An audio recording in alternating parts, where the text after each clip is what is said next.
Le physiothérapeute sera présent dès le lendemain de la chirurgie pour éviter les problèmes respiratoires et pour assurer une reprise optimale de votre mobilité. Il adaptera ses interventions à votre condition et aussi selon votre évolution.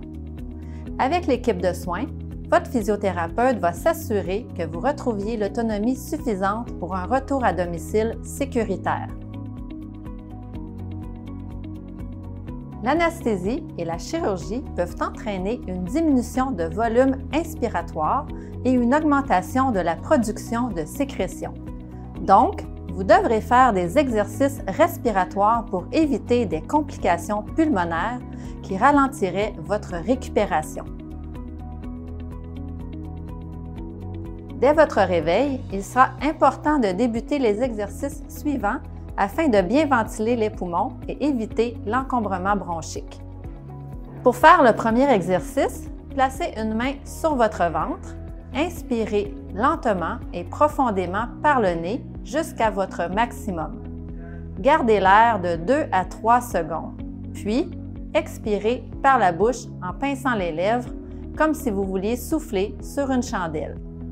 À chaque heure, effectuez cet exercice 5 à 10 fois. Si vous êtes étourdi ou essoufflé, prenez une pause jusqu'à ce que les symptômes disparaissent, puis recommencez. Pour le deuxième exercice, un appareil appelé spiromètre vous sera remis. Fermez bien la bouche sur l'embout buccal, aspirez dans le tube comme si vous vouliez tirer dans une paille. Tenez la bille au sommet pendant 2 à 3 secondes, puis expirez. Répétez cet exercice 10 fois à chaque heure. Par la suite, dégagez les sécrétions qui pourraient être présentes. Nous remettons à chaque patient un petit coussin fait avec des serviettes roulées, aussi appelées bébé. Avant de tousser, prenez-le et tenez-le fermement sur votre cicatrice. Pour la toux à glotte ouverte ou huffing, il faut prendre une bonne inspiration, puis expirez la bouche ouverte comme si vous vouliez faire de la buée dans vos lunettes.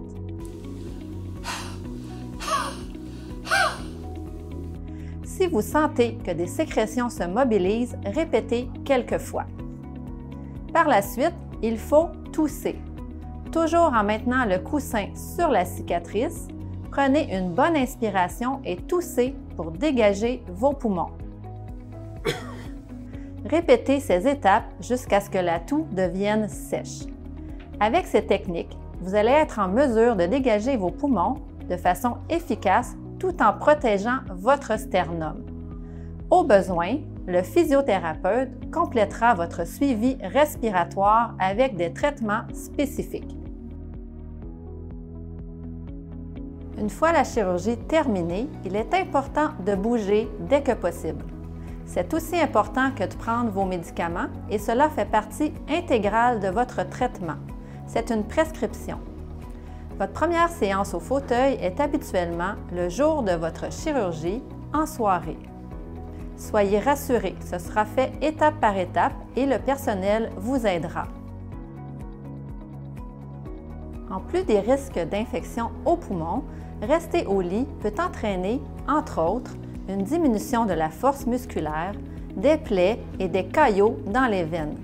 L'exécution de quelques exercices simples vous évitera ces problèmes.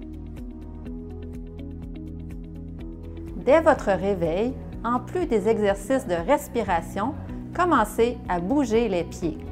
Voici quelques exercices que nous recommandons.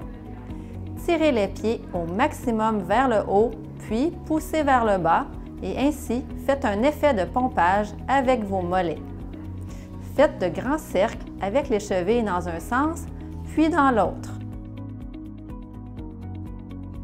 Pliez le genou, puis étendez-le. Faites 5 à 10 fois chaque exercice, 2 à 3 fois par jour.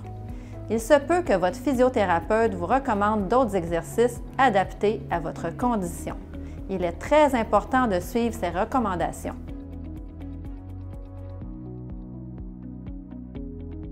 Une vidéo expliquant les précautions lors de vos changements de position est disponible. Avant votre chirurgie, nous vous recommandons de la visionner ainsi que de pratiquer les techniques démontrées pour sortir du lit et pour vous relever d'une chaise. Ces techniques visent à protéger votre thorax et diminuer vos douleurs. La première marche se fera dès que vous aurez fait au moins 2 bonnes séances au fauteuil et que votre état médical le permettra. Habituellement, c'est le lendemain de la chirurgie, au jour 1. Le physiothérapeute ou l'infirmière seront présents pour évaluer votre tolérance à cette activité. Par la suite, vous recevrez des recommandations personnalisées, mais gardez en tête qu'il faut marcher au moins 4 fois par jour. Au début, ce sera avec de l'aide, puis, plus tard, de façon autonome. Pour certains patients, il se peut qu'une marchette soit requise les premiers jours. Peu importe l'aide ou l'équipement utilisé, l'important est de marcher. Rappelez-vous que pour bien récupérer, il est important de bouger. Plus vous pratiquerez, plus vous aurez intégré les bonnes techniques pour vous mobiliser et plus vite vous retrouverez votre autonomie habituelle. À titre d'exemple, au jour 2, vous devriez être en mesure de sortir seul du lit et de circuler au corridor avec plus d'assurance et de façon autonome. Si vous avez des limitations fonctionnelles, il est important d'en faire part à votre équipe de soins dès maintenant. Au besoin, vous rencontrerez un physiothérapeute avant la chirurgie.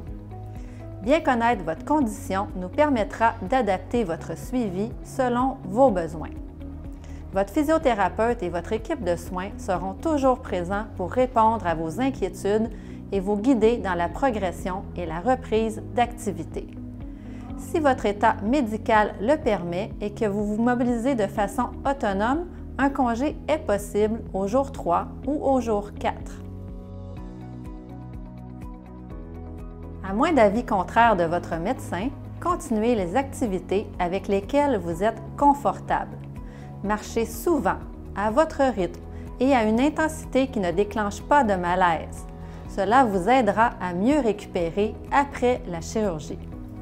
Soyez assurés que votre équipe de soins se mobilise pour que vous ayez la meilleure récupération possible. Toutefois, votre engagement demeure la clé d'une récupération optimisée.